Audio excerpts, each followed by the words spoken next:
তুমি না তওবা করেছিলে? তুমি না আল্লাহর জন্য সব ছেড়ে দিয়েছিলে? তুমি তো বুঝতে পেরেছিলে তোমার আসল ঠিকানা কোথায়। তোমার না রবের সাথে ভালো বন্ধুত্ব ছিল। তুমি না মোনাজাতে ফুঁপিয়ে ফুঁপিয়ে কাঁদতে আর বলতে, আমি তোমাকে ছাড়া কাউকে চাই না।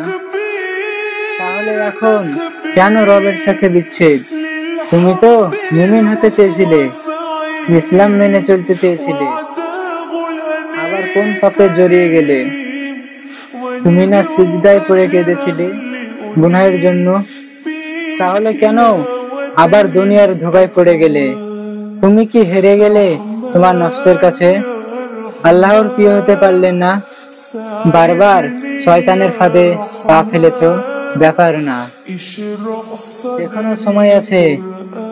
তুমি কি জানো না তোমার রব কত মহান? তিনি অপেক্ষা করছেন তোমার জন্য, তোমাকে ক্ষমা করার জন্য। যাও, আবার সিজদায় লুটিয়ে পড়ো, ফিরে এসো তোমার রবের দিকে।